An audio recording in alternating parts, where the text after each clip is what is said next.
Hi Luna and Stella viewers. So this is the first part of a series to come, and the point of these kind of videos is something to put on in the background, sort of like a podcast style episode, so you could watch this when you're doing chores around the house or going on a run or anything you want really. You don't really need to concentrate too much on watching a video because it's going to be a black screen, but hopefully it's something that is informative and educational, and I'll use my experiences to help you maybe in some parts of your life that you want advice in or anything like that. So this story time is about the time that I used my ex as an emotionally getaway car and it backfired majorly. So basically last year there was a lot going on in my life. I wanted a boyfriend because I was bored. Let's just face it, I was bored. I wanted validation and I wanted attention. I think attention was probably the most of it. I mean, I could lie and say to you guys, like, no, I want love, I did want love, but majority of the time I wanted, validation. I mean, who doesn't want to feel loved and validated and seen, I guess?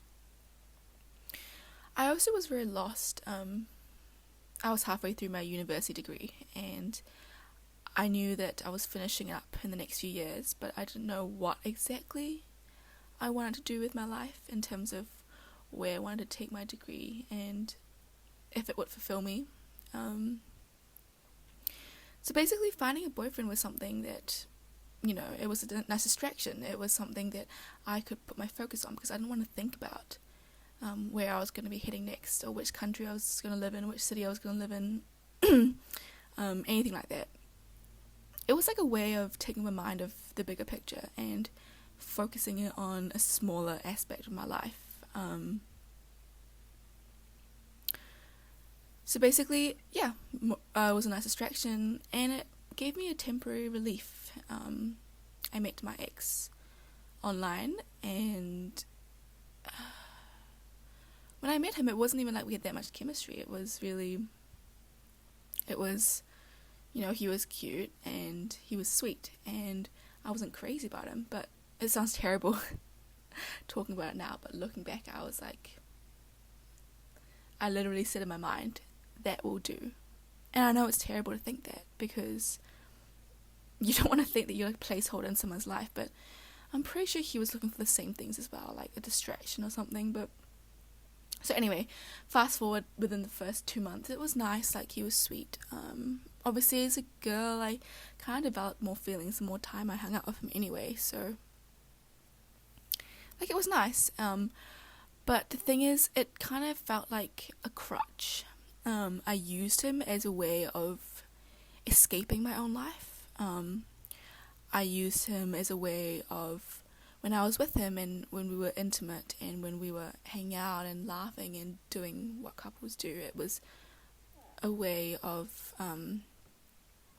removing my mind from the situation, the bigger picture, which was, one, I was stressed about what direction I wanted to take in my life. Two, my friends and I weren't on the best of terms. And three, it was just something that I was wanting excitement or craving that. So basically, that was basically the issue. I used him to cover up a lot of the inner workings that were going on in my mind at the moment, but it backfired majorly. Basically, it just added another layer of problems. So on top of the problems I already had, which was, stressed about finishing my degree and getting good marks, raising my GPA, trying to find a direction and a plan and purpose for my life, and fixing relationships with my family and friends.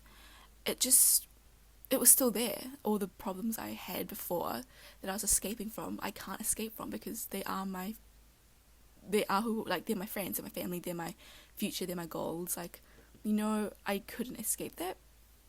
But on top of that, on top of all the problems I already had in the beginning, on square one, it was just an addition of stress, of arguments, of late nights fighting, of crying, of wasting emotional energy, of it was tiring, it was exhausting, it was more than I could handle. It was something that I didn't expect going in. I mean, you always think relationships are one thing, and when you enter them, you're like, wow, like, this is not what I was expecting, you know what I mean?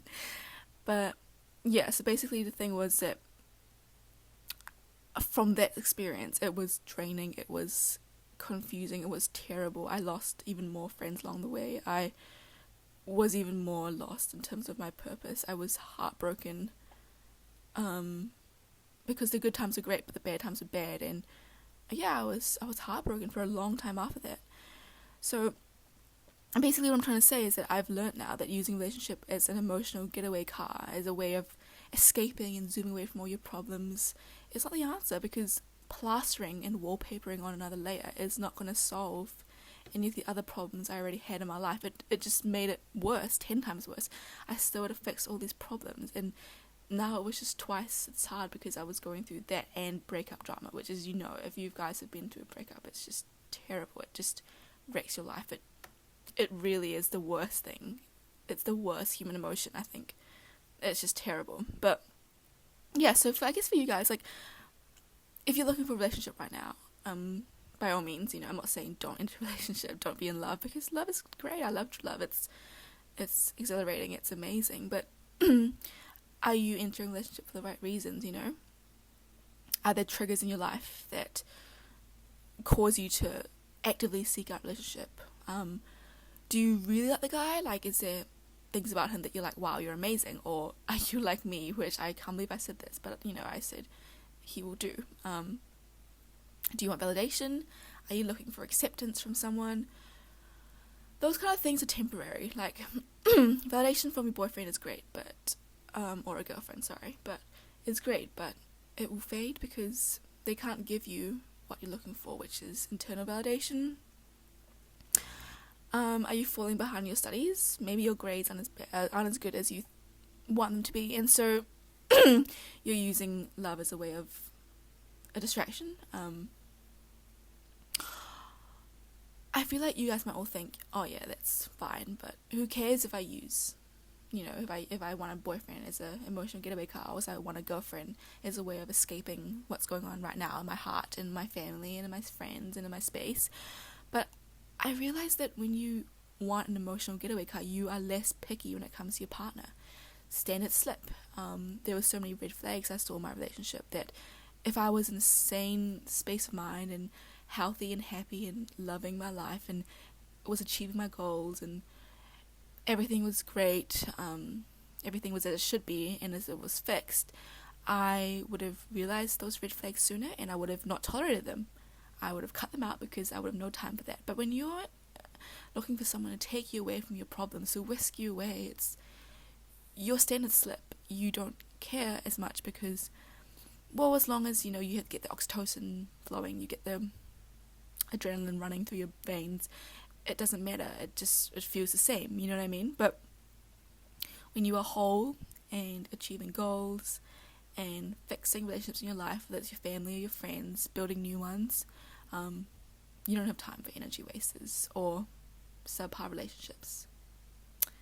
So that's pretty much what I wanted to say today. It's kind of short story time of how I learnt that I will never do that again. And I guess it's the point of life, right? You learn, you grow.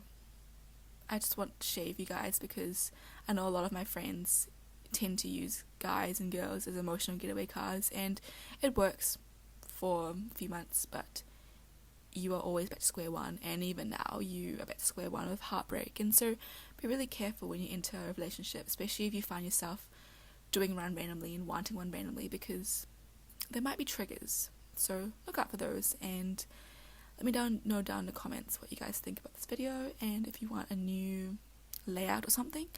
Also like and subscribe for more of these kind of storytime videos. Thanks guys.